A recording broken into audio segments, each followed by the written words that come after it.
Libri i 6.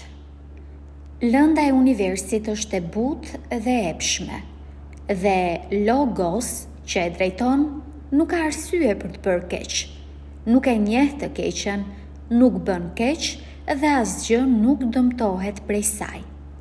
Çdo gjë lind dhe zhvillohet sipas vullnetit të saj. Nëse bën atë që duhet, pak rëndësi ka nëse ke ftohtë apo ngrohtë, je i lodhur apo i çlodhur, i përbuzur apo i nderuar, je duke vdekur apo i zënë me diçka tjetër, se dhe akti i vdekjes është pjesë e detyrave të jetës, prandaj edhe për të nuk na kërkohet më tepër se sa të bëjmë atë që duhet bërë. Shiko thelbin.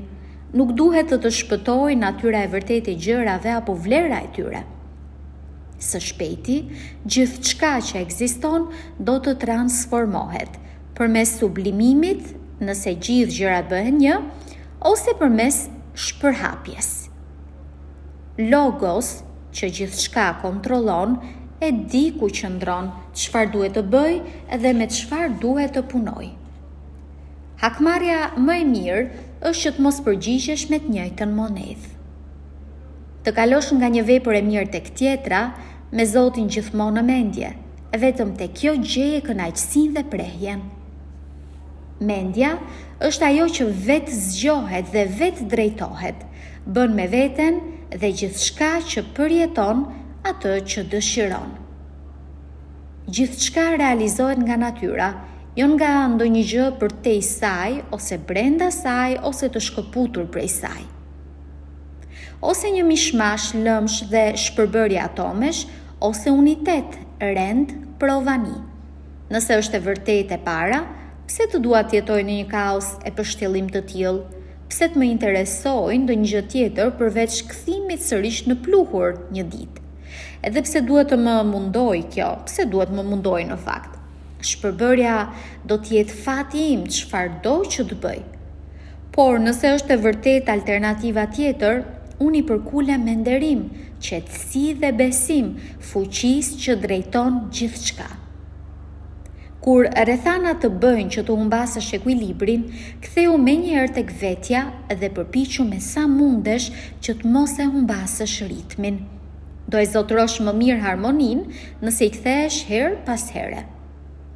Po të kishe edhe njerëk edhe nën, njerëkën do e respektoje, por për t'u kthyer do të ktheheshe tek nëna. E njëjtë është situata jote me oborin perandorak dhe filozofin, prandaj ktheu tek filozofia dhe gjej prehje në të. Vetëm ajo e bën të duruesh me jetën tënde në obor dhe të bën ty më të durueshëm për oborin perandorak. Të shohësh gatime të shishme të shtruara në tryezë dhe papritur të të vijë mendimi, kjo është kufoma e një peshku, kufoma e një shpendi, kufoma e një derri, ose kjo verë është thjesht lëng rrushi dhe kjo rrobe purpurt është thjesht lesh dele e ngjyrë me gjakun e një butaku. Sa për marrëdhëniet seksuale, thjesht fërkim organesh, një spazm i shkurtër dhe dalje një lëngu të turpullt. Perceptimet të tilla depërtojnë tek thelbi i gjërave dhe na mundsojnë që të shikojmë se çfarë janë ato realisht. Kjo praktik duhet ndjekur gjatë gjithë jetës. Kur gjërat duken të denja për besimin ton, zhvishi lakuriq dhe shiko sa çikrima janë, hiqu lustrën që ju jep shkëlqim. Se kryelartësia është mjeshtre e mashtrimit. Na e hedh karremin pikërisht kur kujtojmë se po merremi me gjëra të mëdha. Ki parasysh për shembull çfarë thot Krates për vetë Ksenokratin. Ato që admirojnë nga njerëzit e zakonshëm futen në kategorinë e gjërave që mbajnë fal kohezionit fizik, si gurët apo drurët, ose fal rritjes organike. Ato që admirojnë nga njerëzit me një mendje më të avancuar mbajnë fal një shpirti të gjallë, ndërsa njerëzit më të sofistikuar admirojnë ato që mbahen fal një shpirti racional. Jo racional në kuptimin e plot, por për aq sa zotëron njohuri teknike apo ndonjë mjeshtëri, ose thjesht sepse zotëron shumë skllëfër. Por kush çmon një shpirt që është plotësisht racional, universal dhe qytetar, nuk interesohet për gjërat e tjera. Përpiqet mbi të gjitha që shpirti i tij të mbetet racional e social dhe bashkëpunon me të tjerët për të arritur këtë objektiv. Disa gjëra nguten drejt ekzistencës, të tjerat nguten drejt hiçit, bashkë me lindjen nis edhe vdekja. Ndryshimi dhe fluksi për të rinë botën pa pushim, ashtu si për të rinë përjetësinë avancimi i pareshtur i kohës. Në këtë lumë ndryshimi, ku nuk ke ku të qëndrosh, cilën nga gjërat që na kalojnë fluturim thi duhet të çmojmë. Është si të biesh në dashuri me një harabel që sapo shfaqet të zhduket nga syt. Vetë jeta jon është si frymëzjerrje nga gjaku ose frymëmarrje nga ajri, siç marrim frymë çdo çast dhe e kthejmë sërish nga e morëm, po ashtu do të kthejmë aftësinë e frymarrjes që na u dha kur lindëm, jo më larg se dje apo pardje, tek po ai burim. Çfarë mund të vlerësojmë tek vetja? Transpirimin, aq që bëjnë edhe bimët, frymëmarrjen, edhe baktitë e kafshët e egra marrin frymë. Nuk kanë ndonjë vlerë as për shtypjet që marrin përmes shqisave, as impulset që na vërtitin si marioneta, as jetesa në bashkësi, as nevoja për të ngrënë një funksion trupor në të njëjtin nivel me jashtëqitjen. Atëherë, çfarë duhet vlerësojmë? Duar trokitjet e turmës? Jo më shumë se trokitjet e gjuhëve, se lavdet e publikut aq janë, duar trokitje me gojë. Pra, edhe lavdia përjashtohet, çfarë mbetet për t'u vlerësuar? Sipas meje, që të bëjmë atë për të cilën jemi bërë. Ky është objektivi i gjithë zanateve dhe arteve, gjërat që krijohen duhet të kryejnë atë për të cilën janë krijuar. Këtë kërkon të arrijë kopshtari që kujdeset për harvit dhe rritësi i kuajve apo stërvitësi i qenve. A nuk ka këtë qëllim edhe edukimi edhe përgatitja e fëmijëve? Pra, këtë duhet të vlerësojmë. Përbaju kësaj dhe nuk do të tundohesh që të synosh diçka tjetër. Dhe nëse s'mund të rish pa vlerësuar shumë gjëra të tjera, atëherë çfarë? Atëherë nuk do t'jesh kurri lirë, kurri pavarur dhe kurri qetë. Se do të të brej gjithmonë zilia dhe xhelozia. Do t'jesh dyshues ndaj atyre që mund të të privojnë nga këto gjëra dhe do të kurdisësh plane kundër atyre të cilët kanë ato që ti çmon. Kush ka nevojë për ato gjëra do të jetë detyrimisht në një hall të vazhdueshëm dhe për më tepër do bëj me faj edhe zotat. Por nëse respekton dhe vlerëson mendjen tënde, do të mbetesh i kënaqur me veten, në harmoni me njerëzit që të rrethojnë dhe zotat. Mirënjohës për gjithë çfarë kanë caktuar dhe kanë urdhëruar. Lart e poshtë, në të gjithë drejtimet, lëvizin elementet. Por udha e virtytit është e ndryshme, më hynore. Virtyti avancon gjithnjë përpara në një rrugë që është e vështirë për t'u dalluar. Si sillen njerëzit? Si u del një fjalë mirë nga goja për bashkohësi dhe fshinjet e tyre, por i ha meraku nëse brezat e ardhshëm do flasin mirë për ta, njerëzit që as i kanë parë, as do i shohin ndonjëherë. Është njësoj si të varësh buzët se ata që kanë jetuar para teje nuk të kanë lavdëruar kurrë. Mos mendo se diçka është e pamundur nga që të duket e vështirë, por vlerëso që nëse është e mundur nga ana njerëzore, edhe ti mund ta arrish. Në palestër dikush mund na gërvisht me thonjë ose na godas me kokë, por megjithatë, ne nuk acarohemi me të dhe nuk e shohim me dyshim si dikë që kërkon të na bëjë keq. Por sigurisht vetëm ruhemi, por jo me një shpirt armiqësor apo me dyshim. Thjesht mbajmë distancë. Kështu duhet të sillemi edhe në fushat e tjera të jetës. Ne nuk duhet i gjykojmë rënd rivalët tanë në jetë. Mjafton të mbajmë distancë, pa dyshim apo urrëtie.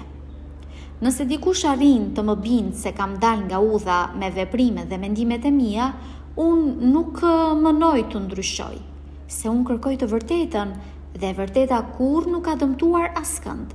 Çka na dëmton është ngulmimi te vetmashtrimi dhe ignoranca. Unë bëj atë që më takon, të tjerat nuk më hutojnë, sepse janë pa jetë ose pa arsye ose ende në tym. Me kafshët që s'kan arsye dhe para gjërave materiale në përgjithësi, tregohu shpirt madh dhe bujar, sepse ti ke arsyen që atyre ju mungon. ndërsa me njerëzit sillu si njeri, sepse jemi qenie me arsye. Dhe për çdo rrethan kërkon ndihmën e zotave, pa u shqetësuar se për sa kohë do e bësh këtë. Edhe një pasdite e kaluar kështu do të mjaftonte. Aleksandri i Madh dhe kafshari i tij kaluan në të njëjtën gjendje kur vdiqën, sepse u kthyen tek i njëjti parimi dhënës i universit ose u shpërbën po njësoj në atome. Mendo sa gjëra ndodhin çdo çast në trupin dhe shpirtin ton dhe do të shohësh se s'është për të çuditur që shumë më tepër të gjitha ato që ndodhin në tërsinë e gjithëmbarshme që e quajmë univers, ndodhin në të njëjtën kohë. Nëse dikush do të pyeste si shkruhet emri yt, do të shtrëngoje dhëmbët kur të shqiptoje Germat, nëse ai do të zemërohesh edhe ti, apo do të shqiptoje Germat me qetësi. Prandaj, ki parasysh edhe në jetë, çdo detyrë është e përbërë nga pjesë të veçanta, përqendrohu tek secila prej tyre dhe mbaroje punën në mënyrë sistematike, pa u turbulluar dhe pa ju përgjigjur zemrimit me zemrim. Sa mizore, të mos i lejosh njerëzit që të bëjnë atë që mendojnë se vlen për ta. Por në një mënyrë tipikërisht këtë ju ndalon kur zemrohesh me sjelljen e tyre të keqe. Ata të rishën drejt asaj që mendojnë se vlen për ta, por ata gabohen kur mendojnë kështu. Atëherë, këtë duhet ju tregosh dhe t'u aprovosh, por pa u zemruar. Vdekja është çlirimi prej perceptimit shqisor, prej impulseve që na vërtitin si marioneta, prej trilleve të mendjes dhe tiranisë së trupit. Sa i ulët për shpirtin që të dorëzohet kur trupi është ende i fortë. Kujdes se mos kthehesh në Cezar, ajo njollë e pashlyeshme. Këto janë gjëra që ndodhin. Përpiqu të mbetesh i thjesht, i drejt, i sinqert, i denj, modest, një aleat i thjesht i drejtësisë, i devotshëm ndaj zotave, i dashur dhe i vendosur në kryerjen e detyrës.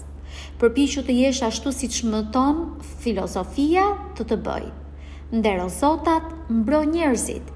Jeta është e shkurtër dhe ekzistenca jonë toksore jep vetëm një fryt, karakterin e panjollë dhe aktet për të mirën e përbashkët. Merr gjithnjë Antonionis si shembull, energjinë e tij për të vepruar sipas arsyes, gjakftosinë e tij në çdo situatë, devotshmërinë e tij, shprehjen e tij të qetë, dashamirësinë dhe modestinë e tij, zellin e tij për të shkuar tek thelbi i gjërave. Dhe kujto se si ai nuk linte asnjë çështje pa e shqyrtuar dhe pa e kuptuar deri në fund, dhe si duronte njerëzit që e kritikonin pa të drejtë, pa u kthyer me të njëjtën monedhë.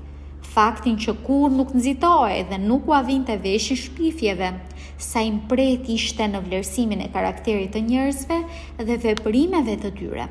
Kur dashakeq, kur frikacak, dyshues apo sofist.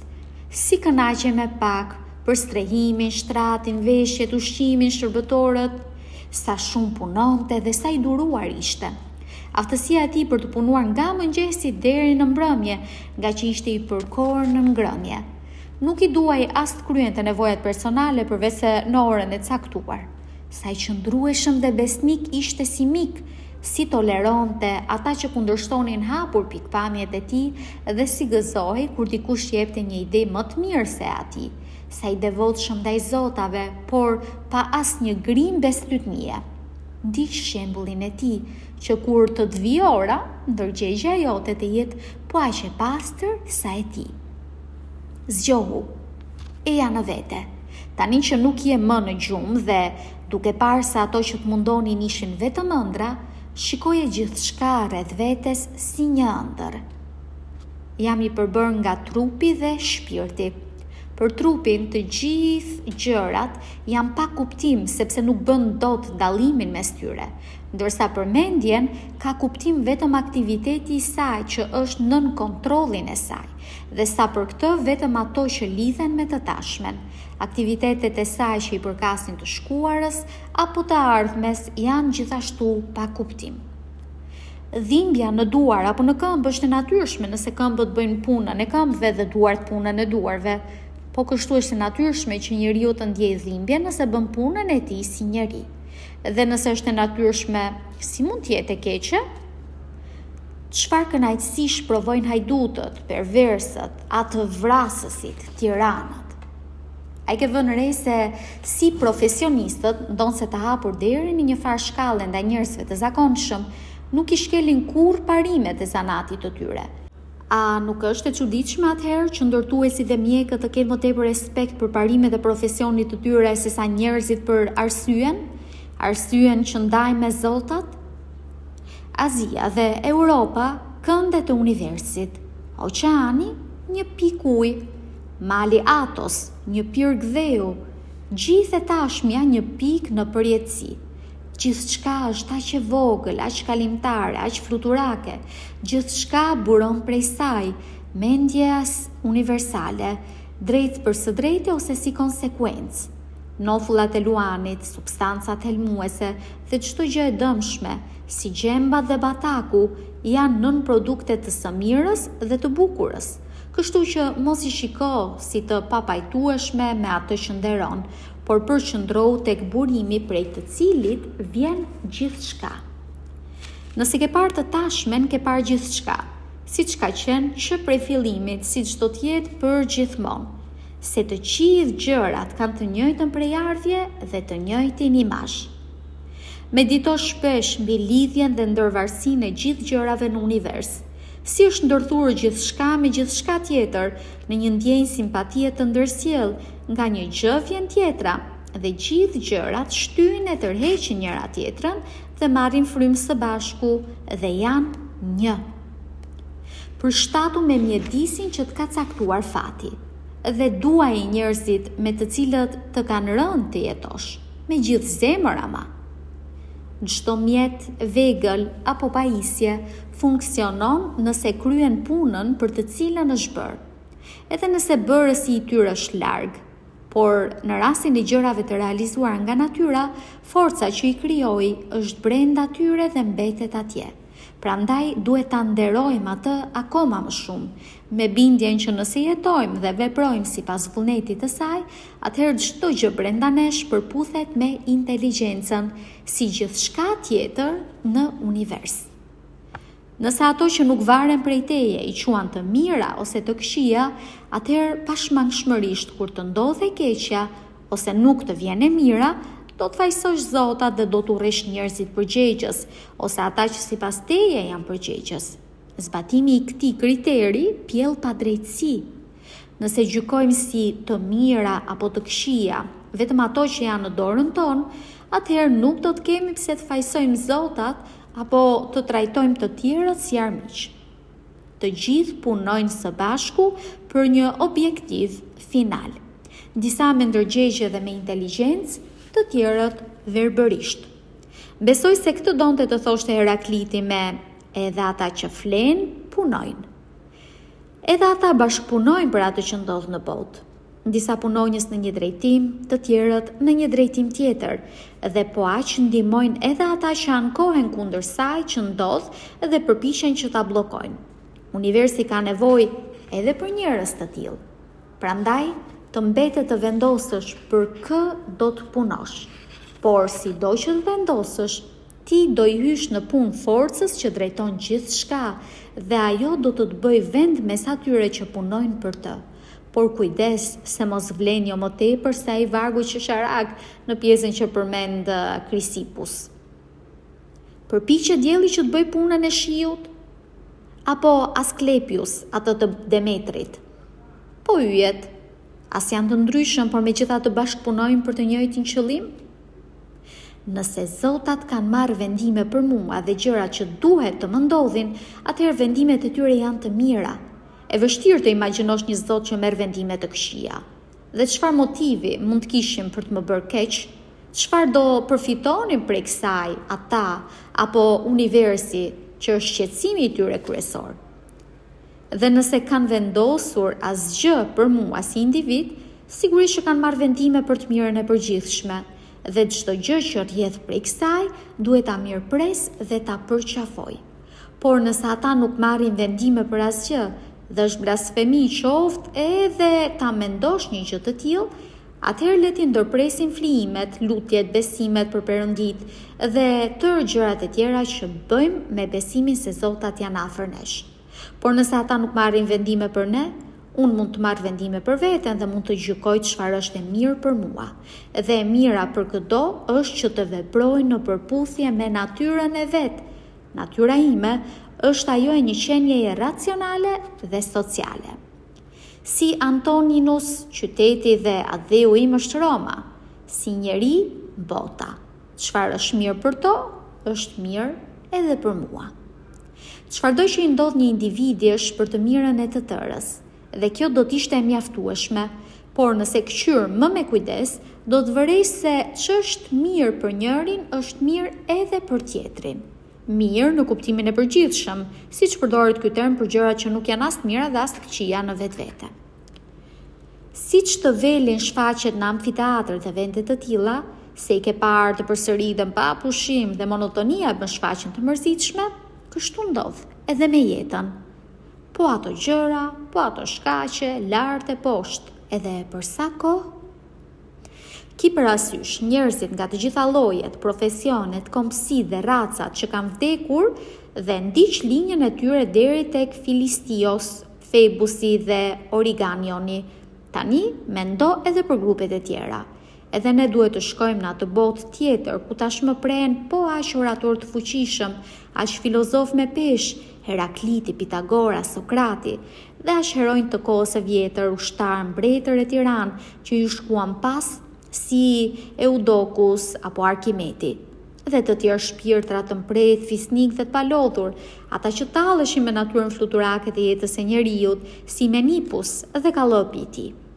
Të gjithë kanë aq kohë nën dhe. Dhe çfarë e keqe ju vjen prej kësaj, atyre ose të tjerëve që nuk u adin as emrat? Në këtë botë ka vetëm një gjë me vlerë, ta jetosh jetën me drejtësi dhe vërtetësi, dhe t'jesh i duruar me gënjeshtarët dhe të padrejtët. Kurdo që të gëzosh zemrën, sill në mend dhe medito mbi anët e mira dhe dhuntitë e veçanta të atyre që jetojnë rreth teje, zellin e njërit për shembull, modestinë e një tjetri, bujarinë e një të treti dhe kështu me radhë, sepse asgjë nuk e gëzon zemrën më shumë se sa shfaqja e virtyteve në karakterin e atyre që kemi përreth, sidomos kur shfaqen të gjitha njëherësh. Prandaj duhet i mbajmë sa më pranë. Pa dyshim që nuk mërzitesh se peshon aq që kash libra dhe jo 300. Atëherë pse të mërzitesh që ke një numër të caktuar vitesh për të jetuar dhe jo më shumë? Siç pranon kufizimet e caktuara për trupin tënd, prano edhe kufizimet mbi kohën tënde.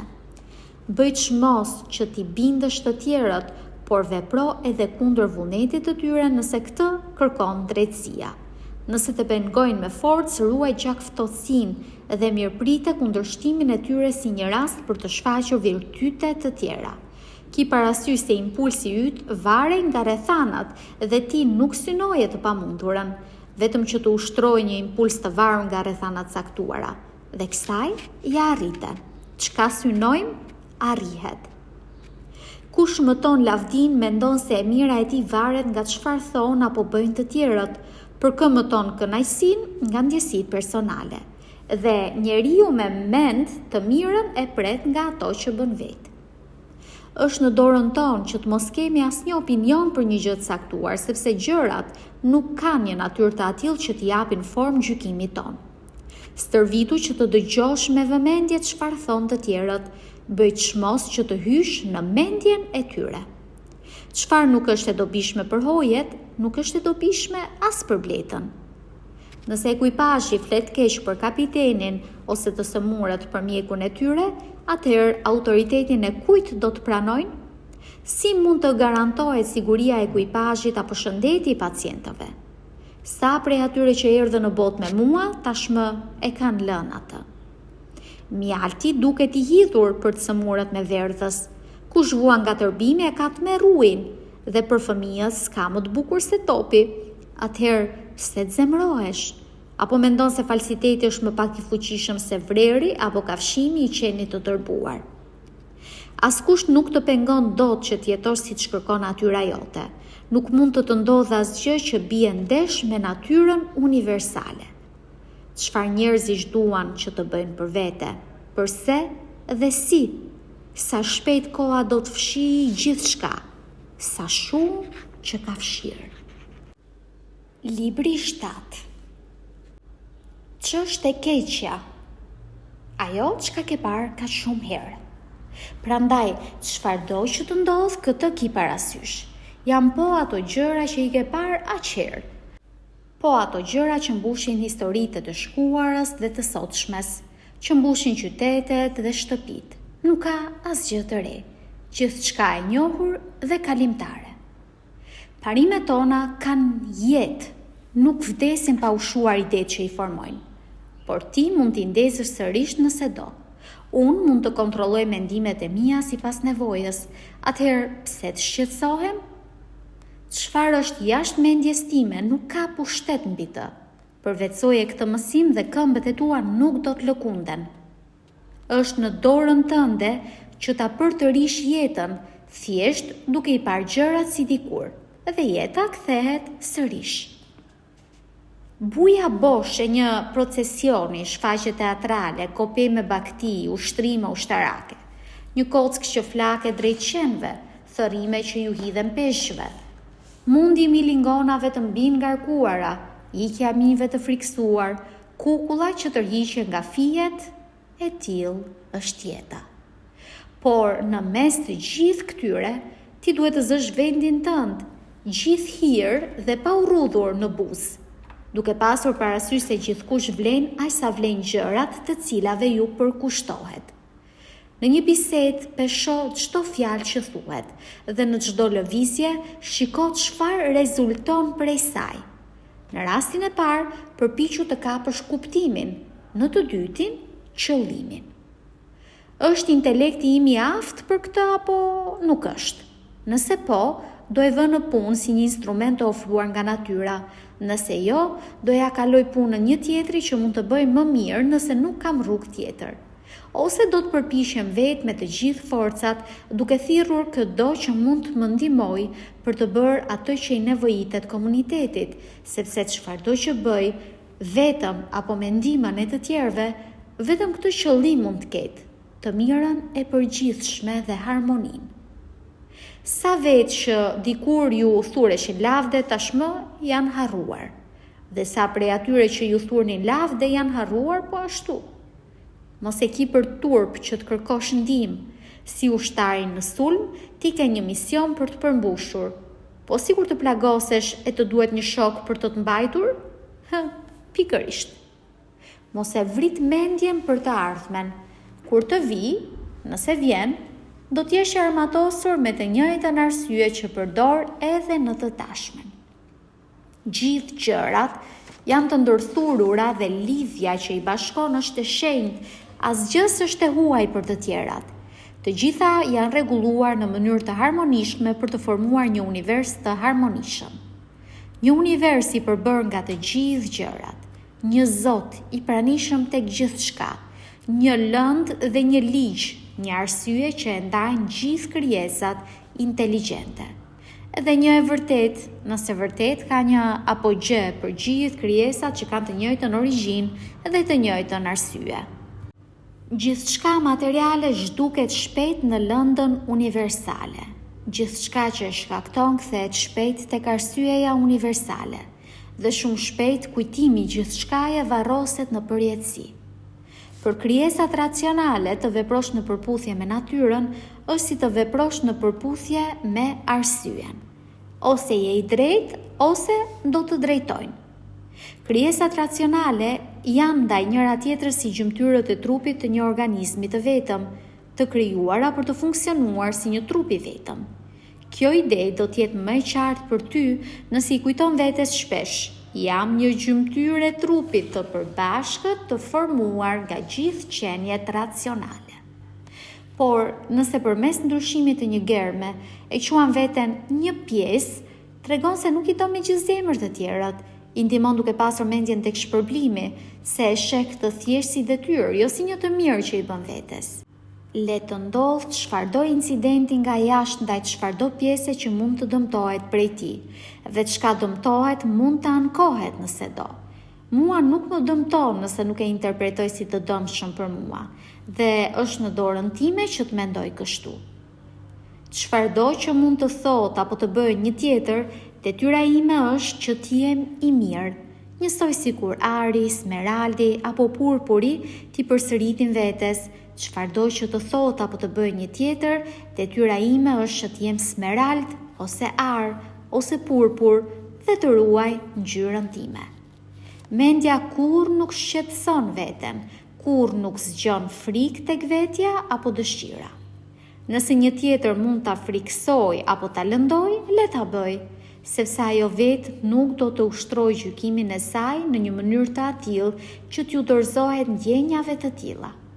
Trupi le ta shmang dhimbjen nëse mundet dhe nëse e ndjen le ta shpreh. Por shpirti që ka aftësinë për të ndjerë frikë e dhimbje dhe ka fuqinë që të gjykojë mbi gjëra të tilla, nuk vuan kurrë sepse nuk bie kurrë në gjykime të tilla.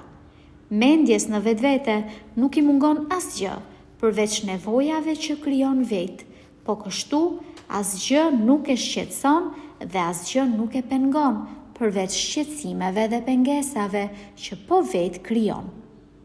Lumturia është fati mirë ose një natyrë e mirë. Atëherë, çfarë do t'i këtu, imagjinata ime? Ktheu nga erë dhe në emër të zotave nuk kam nevojë për ty. Po, e di, të solli forca e zakonit. Nuk jam i zemruar me ty, vetëm ik. Ke frikë nga ndryshimi. Por çfarë mund të ekzistojë pa të? Çfarë është më e afër dhe më e dashur për natyrën e universit? Mund të bësh një banjë të nxehtë nëse drut për zjarri nuk ndryshojnë? Mund të ushqesh nëse ushqimi nuk ndryshon? Mund të ndodhë çfarëdo procesi jetik nëse nuk ndryshon diçka? Nuk e sheh që i tillë është edhe ndryshimi që pëson ti dhe pa aq jetik për natyrën universale? Si në një rrjedh të shpejt, të gjithë trupat kalojnë përmes ekzistencës, të gjithë të një natyre me tërësinë dhe bashkëpunojnë me të si gjymtyrët tona me njëra tjetrën. Sa Krisip, sa Sokrat, sa Epitekt ka përpir koha deri tani. Me këtë sy duhet të shohësh çdo njeri dhe çdo objekt. Vetëm një shqetësim kam, mos bëj diçka kundër natyrës njerëzore, gjën e gabuar në mënyrën e gabuar ose në kohën e gabuar. Po afron koha kur do harrosh gjithçka, po aq sa koha kur do harrohesh nga të gjithë. Është karakteristikë unike njeriu që të dojë edhe ata që gabojnë. Kjo ndjenjë zgjohet sa po sjell në mend se edhe ata janë njerëz si ti dhe gabojnë nga padituria, padashje dhe që nuk është e largë dita kur të gjithë do të jemi nën dhe mbi të gjitha që ata realisht nuk të kanë bërë keq. Nuk e kanë paksuar aftësinë tënde për të gjykuar. Natyra merr nga lënda e përgjithshme dhe bën një kal, si një skulptor me dyllin. Pastaj e shkrin dhe e përdor materialin për të bërë një pemë, më pas një njeri edhe më vonë diçka tjetër. Dhe secili prej këtyre ekziston për një kohë shumë të shkurtër. Shpërbërja e pjesëve s'është ndonjë tmerr, siç nuk është as bashkimi i tyre. Ngrysja e fytyrës nga zemrimi është kundër natyrës dhe nëse shfaqet shpesh, hiri një fytyre venite derisa zhduket krejt dhe nuk mund të kthehet. Nga ky fakt përpiqu të kuptosh që kjo është kundër arsyes, se po humbëm edhe vetëdijen e të bërit keq, atëherë pse të vazhdosh të jetosh? Pa mënuar, natyra që kontrollon gjithçka do të shndërrojë gjithçka që sheh dhe do e përdorë si material për të bërë gjëra të tjera. Dhe kështu pa pushim, në mënyrë që bota të mbetet gjithmonë e re. Kur dikush të bën keq, pyet veten se çfarë koncepti për të mirën dhe të keqen e shtyll ta bëj. Nëse e kupton këtë, do e mëshirosh dhe nuk do të ndjesh as habi, as zemërim. Kuptimi yt për të mirën dhe të keqen mund të jetë i njëjtë me të atij ose aty afër, dhe në këtë rast të duhet ta falësh. Por, nëse nuk ndan të njëjtin nocion me të për të mirën dhe të keqen, do e kesh më të lehtë që të tregosh dëmshuri ndaj atij që është ende në errësirë. Mos ndërro për ato që nuk ke, shiko ato që ke, ato që të çmon më shumë dhe mendo sa do i lakmoje nëse nuk do i kishe. por kujdes se mos nga kënaqësia i vlerëson aq shumë sa mund të vuash nëse ju mbet ndonjë ditë. Gjej streh tek vetja. Mendjen e kënaq veprimi i drejtë dhe qetësia që buron prej kësaj. Boll fantazove, këputi fijet e pasionit që të vërtitin si marionet, kufizohu tek e tashmja, kuptot çfarë po të ndodh ty ose të tjerëve, analizot çfarë ekziston, zbërtheje lëndën dhe shkakun, medito për orën tënde të fundit, gabimet e të tjerëve le të rëndojnë mbi ata që i bëjnë. Përqëndrohu tek ato që thuhen, dhe përto me mendjen tënde tek ato që ndodhin dhe ato që i shkaktojnë. Bëj që fytyra jote të shkëlqejë nga thjeshtësia, përullësia dhe shpërfillja për ato që gjenden mes virtytit dhe vesit. Duaje njerëzimin, ndiq Zotin. Gjithçka është konvencion, thot ai. Në realitet vetëm atomet ekzistojnë. Mjafton të kujtosh gjysmën e parë. Gjithçka është konvencion. Për vdekjen, ose shpërbërje nëse jemi thjesht atome, ose nëse jemi një e tërë, zhdukje ose shndërrim. Për dhimbjen, kur është e padurueshme, na shkatron. Kur zgjat, durohet dhe mendja ruan qetësinë duke shkëputur veten nga trupi dhe arsyeja nuk pëson gjë. Sa për pjesët që preken nga dhimbja, le të shprehen për të nëse munden. Për famën, shiko mendjen e atyre që e mëtojnë, karakteristikat e tyre nga çfarë iken dhe çfarë ndjekin. Ngjarjet janë si pirgjet e rërës që mbulojnë njëri tjetrin. Më të hershmet mbulohen nga çfarë vjen më pas. Kujton se jeta njerëzore mund t'i duket ndonjë gjë e madhe, një mendje ndrituri që ka rrokur gjithë kohën dhe ekzistencën? E pamundur, thaj. Pra, as vdekja nuk i duket e tmerrshme. As pak. Këtë e ka thënë Platoni. Është risku i mbretit që të fitojë namë të keq me vepra të mira. Është e turpshme që mendja të kontrollojë fytyrën, t'i jap shprehje në formën që do, por të mos kontrollojë dot veten. E kot të zemrohesh me botën, aq i bën. Gëzofsh zotat e pavdekshëm dhe ne. Jetët tona korren si kallind, sa bie njëri, ngrihet tjetri. Nëse zotat kanë lënë pas dore mua dhe 2 fëmijët e mi, kjo e ka një arsye. Se fati dhe e drejta janë anën time. Pa kore vajtimesh, pa histeri. Atëherë, unë mund t'i përgjigjem. Gabohesh, miku im, nëse mendon se një njeri që nuk e ha bukën kot llogarit rrezikun e vdekjes kur vendos çfarë të bëj. Jo, për të vetëm gjë ka rëndësi. Nëse çka bën është e drejtë apo e padrejtë dhe nëse sjellja e tij është ajo e një njeriu të mirë apo të keq. Këto janë prap fjalë nga Platoni. E vërteta është kjo, Athinas, vendi që njeriu vendos të zër ose kudo ku e vendos komandanti i tij, atje duhet të qëndrojë dhe të përballet me rrezikun, pa llogaritur as vdekjen as ndonjë gjë tjetër përveç humbjes së nderit. Këto janë nga Platoni, fjalë të Sokratit. Por miku im i mirë, llogarit edhe mundësinë se fisnikëria dhe virtyti nuk nënkuptojnë humbjen apo ruajtjen e jetës. Ndoshta një njeri i denj për emrin e tij nuk duhet të vrasë mendjen sa do të jetojë dhe nuk duhet të kapet pas jetës si gaforja pas shkëmbit, por t'ja lër këtë zotave, duke pranuar çfarë thot. Gratë që askush nuk i shpëton dot fatit të tij dhe të përkushtohet për t'i kaluar vitet që i ka mbetur sa më mirë. Vëzhgo lëvizjen e yjeve. A thua se po i shoqëron në udhën e tyre dhe ki parasysh gjithnjë ndërrimin e ndërsjellë të elementeve, sepse mendimet të tilla na pastrojnë nga fëllësia e ekzistencës toksore. Mirë, thot Platoni.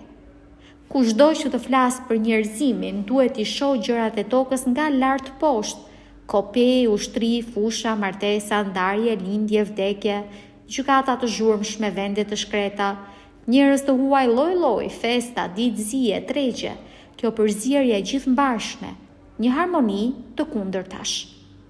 Hidhe shikimin në të shkuarën, vargun e pafund të perandorive që pasuan njëra tjetrën. Nisur nga kjo, mund të shohësh edhe të ardhmen. Është e njëjta gjë. Asnjë mundësi për t'i shpëtuar ritmit të ngjarjeve, prandaj ta vëzhgosh jetën për 40 vjet, është si ta vëzhgosh për 1000. Çfarë pre të shohësh më tepër? Çfarë lind nga toka, në tokë kthehet. Por çfarë vjen nga qielli, kthehet sërish në qiell. Do me thënë, ndarja atomesh të ndërlidhura dhe shpërhapja elementeve të pandjeshme. Mish, pije e magji, vdekjen për të mbajtur larg. Kur skundra e zotave rreth velat e anijes, rremave ju mërshojmë më fort dhe nuk ankohemi. Një mundës më i mirë, por jo një qytetar më i mirë, jo një njeri më i mirë, më i përgatitur për trillet e fatit dhe më i gatshëm për të falur të tjerët. Kur mund të realizohej diçka siç dikton arsyeja që ndajnë zotat dhe njerëzit, gjithçka është në rregull. Atje ku ka përfitim sepse përpjekja jonë është produktive dhe në përputhje me natyrën tonë, nuk ka asnjë arsye për të pasur frikë. Ke gjithmonë në dorë që të kënaqesh me fatin tënd, ti trajtosh njerëzit siç e meritojnë dhe ti jesh i kujdesshëm me mendimet, që në mendje të mos përvidhet asgjë që nuk është rrokur si duhet.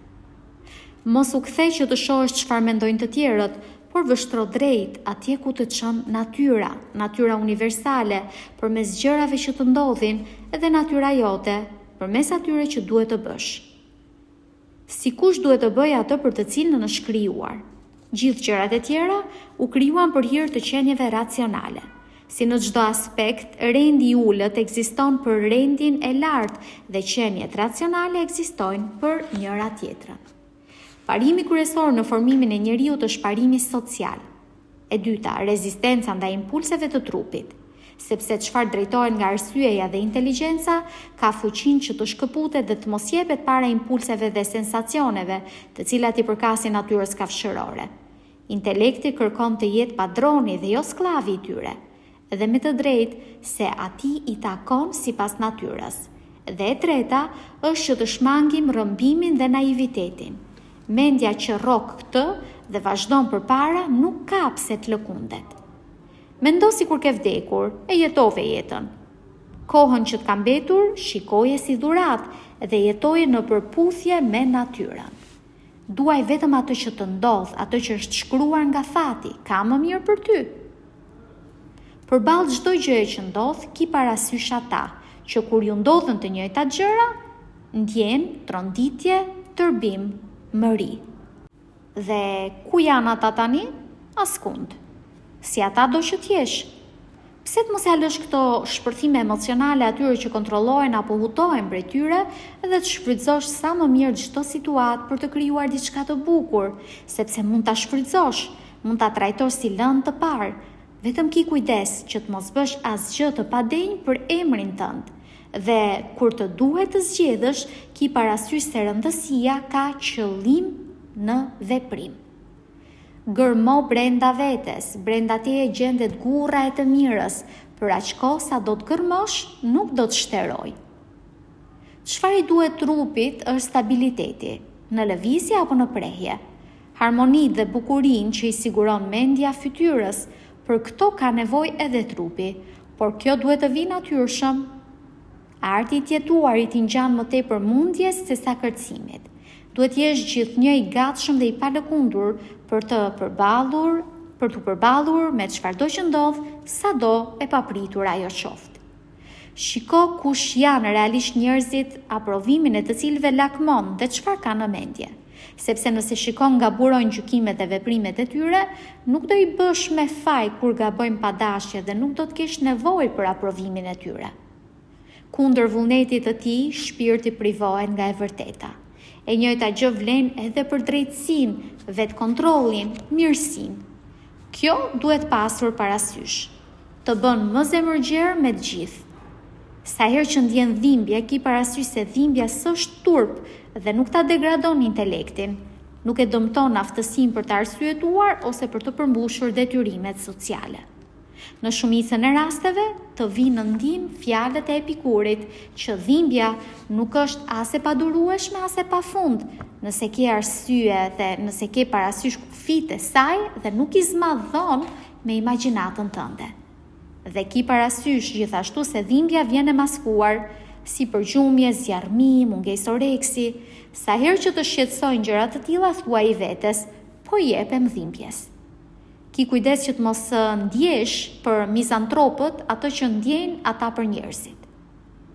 Nga e dim që Telauges nuk qëndronte më lart se Sokrati, sepse nuk mjafton që Sokrati pati një vdekje më të lavdishme, ose që ishte më i aftë në debatet me sofistët, ose që tregoi më tepër qëndrueshmëri kur kaloi natën jashtë në të ftohtë, ose që kur mori urdhrin për të arrestuar njeriu nga Salamis, gjykoi se ishte më fisnike që të refuzonte dhe që ka pardisë rrugëve.